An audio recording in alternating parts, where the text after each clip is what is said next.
Magandang gabi po sa inyong lahat. Ako nga po pala si Jamaica Luis M. Guevara. Ang aking tatalakayan ngayon ay tungkol sa El Filibusterismo, Kabanata 11 na pinamagatang Los Baños. Ang una kong tatalakayin ay ang buod ng kabanata. Si Kapitan General ay nangasa sa buso-buso at siya ay may kasamang isang banda ng musika at kaalakbay ng mga praile, mga militar at mga kawani, ngunit walang nahuli ni isa mang daga ni Ibon ang general. May balitang kumalat na mayroong gagawin ang general, sapagkat ang pangyayaring ganoon ay simula ng paghihimagsik na dapat sugpuin kaagad, na ang isang pangangasong walang nahuli ay makasisira sa karangalan ng mga Kastila at iba pa. Nang pinawi ni General ang pangamba at sinabi na siya'y naaawang pumatay ng mga hayop sa gubat. Kung ipagtatapat ay sadyang nasisiyahang loob ang general, sa dahilang ano ang nangyari sana kung hindi tumama sa patudla sa isang usa na hindi nakababatid ang ugaling dapat ipakita. Saan masasadlak ang karangalan ng nakapamamahala? Bakit? Isa ba namang general ang hindi tumama na parang bagong mga ngaso? Ano na lamang ang sasabihin ng mga Indio? Iyon ang dahilan kung kaya't ipinag-utos ng general ang kaagad na pagbabalik sa Los Baños. Sa kanilang paglalakbay, ipinaghambog niya ang kagitingan sa pangaso sa ganito o gayong pangasuhan sa Espanya. Nooy ika-31 ng Disyembre, naglalaro ng tresilyo sa bahay aliwan sa Los Baños ang Kapitan General, si Padre Sibila at Padre Irene. Galit na galit naman si Padre Camora. Hindi alam ng huli na kaya nagpapatalo ang dalawang kura ay sapagkat nais nilang makalamang sa isa sa pakikipag-usap sa kapitan ukol sa paaralan ng Kastilang balak ng kabataan. Samantalang nagsusugal ay pinag-aralan at pinasyahan ng kapitan ang mga papeles ng pamamahala na inisa-isa ng kalihim, pagpapalit ng tungkulin, pagbibigay ng biyaya, pagpapatapon at iba pa. Saka na ang ukol sa paaralan ng Kastila. Naroon si Don Custodio at isang praileng Dominico, si Padre Fernandez. Nagalit si Padre Camora dahil sa isang sinadyang maling sugal ni Padre Irene na ikinapanalo ng kapitan at siya'y tumayo na. Si Simon ang pumalit kay Padre Camora. Siya ay biniro ni Padre Irene na kanyang itaya ang kanyang mga brilyante. Pumayag si Simon. Wala raw namang maitataya ang kura. Ani Simon, ako'y babayaran ninyo ng pangako. Kayo, Padre Sibila, sa bawat 5 bilang ay mangako na kayo'y di kikilala sa karalitaan, kababaang loob at pagsunod sa kabutihang asal at kayo, Padre Irene, sasabihin lamang ninyo na lilimutin ninyo ang kalinisang ugali, ang awa sa kapwa at iba pa.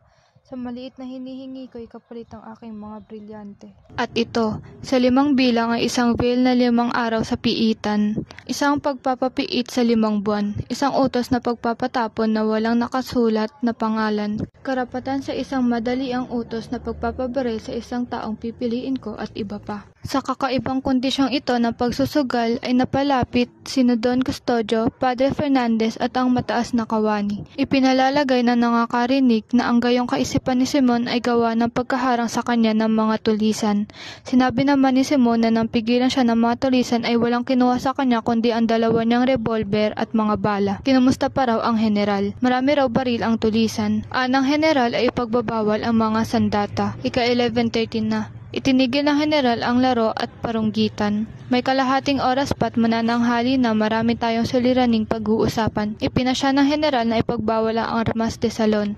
Tumutol ang mataas na kawani. Wala raw bansa sa daigdig na nagbabawal yun. Manok lang daw ang kayang patayin yon. Laging sinasalungat ang general ng mataas na kawani. Wala nangyari sa pagtutol ng huli. Nagbigay ng payo si Simon. Huwag ipagbawal ang armas de salon. Ito ang nasunod. Sunod na pinag-usapan ang suliranin ng paaralan sa Tiani. Ang guro ay humihingi ng bahay paaralan. Si Socrates ay nagturo sa plaza, si Plato sa ilalim ng mga kahoy at si Jesus ay sa mga bundok. Filibustero raw ang guro sa Tiani, ayon kay Padre Camora. Ipinasya ng general na pigilan sa pagtuturo ang guro. Ipinayo ni Don Custodio na gawing paaralan ang sabungan. Kung simpleng araw ay nakatiwangwang lamang. Pinutol ng general ang pagtatalo. Pag-aaralan daw niya. Isunod ang balak na paaralan ng kabataan ukol sa wikang Kastila. 6 na buwan nang naghihintay ito ng pagpapasya. Isinunod si Basilio. Tahimik daw at may pinagmulang si Padre Salvi ang higit na nakaaalam. Tila raw nakabangga na ito ng mga sibil. Itala raw ang pangalan ni Basilio, utos ng general. Tumutol ang kawani, ipinagtanggol ang kabataan. Tumango sina Padre Fernandez, Padre Irene at Don Custodio. Tumutol si Padre Camora. Ang mga Indio ay di dapat matuto ng Kastila at kapag natuto ay makikipagtalo sa mga Kastila. Ani Padre Sibila, hindi pinag-uusapan dito ang pagtuturo ng Kastila. Dito ay may isang lihim ng paghahamok ng mga estudyante at ng Universidad ng Santo Tomas. Pag nasunod ang kanila, natalo kami. Yayabang ang mga iyan at tuloy-tuloy na. Pagkatapos namin bumagsak, isusunod nila ang pamahalaan. Nagsalita si Padre Fernandez na isa ring Dominiko. Politikahin natin sila para di nila masabing tinalo nila tayo. Sa halip na labanan natin sila ay sang-ayunan natin at purihin sa balak nila. Bakit makikipagkagalit tayo sa bayan? Kakaunti tayo, marami sila. Kailangan natin sila, tayo di nila kailangan. Kaya mahina ang bayan. Ngunit bukas makalaway, lalakas iyan. Matuwid ang mga kahilingan ng mga estudyante. Kikilala pa sila sa atin ng utang na loob. Gumaya tayo sa mga Hesuwita. Lalong nagalit si Padre Sibila na mabanggit ang Hesuwita. Nagsabad-sabaran ang magkakaharap at di naunawaan ang lahat. Pumasok ang kura sa Los Baños upang sabihin nakahanda na ang pananghalian. Siyang pagbulong ng mga kawani general. Ang anak noong si Cabezang Tales ay humihiling na palayain ang kanyang nuno na napipiit kapalit ng ama.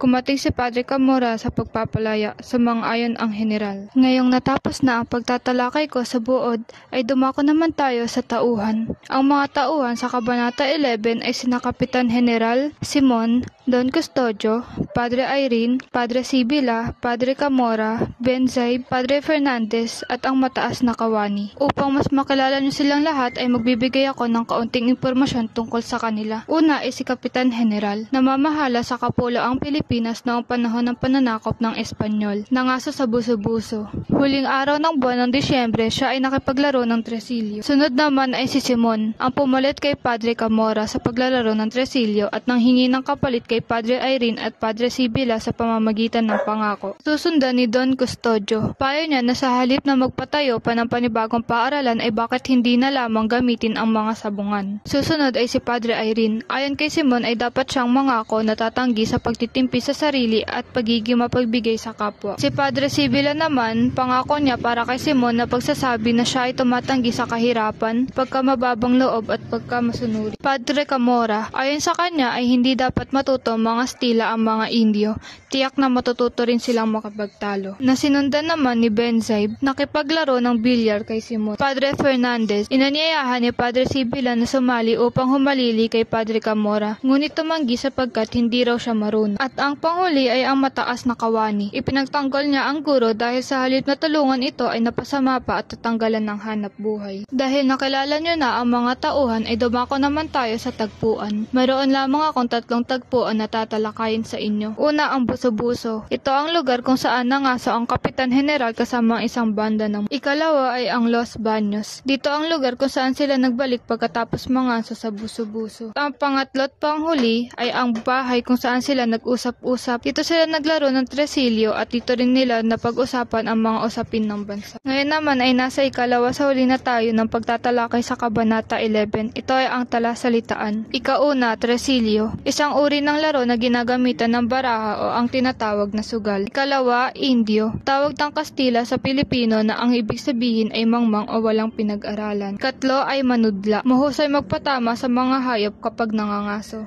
Ikaapat ay nangaso, gawaing panguhuli ng mga hayop. Ikalima ay pulo na ang ibig sabihin ay isla. Ikaanim ay ang kapararakan na ang ibig sabihin ay kabuluhan, pakinabang o halaga. Kapito ay ang alimurahin na ang ibig sabihin ay laitin o husgahan. Ikawalo ay ang opyo, isang uri ng halamang itinatanim at itinuturing na ipinagbabawal na gamot. Ikasyam ay casus belli, tagpo sa digmaan. Kasampu ay ang magdodominus vobiscum, magmamay-ari ng bahay.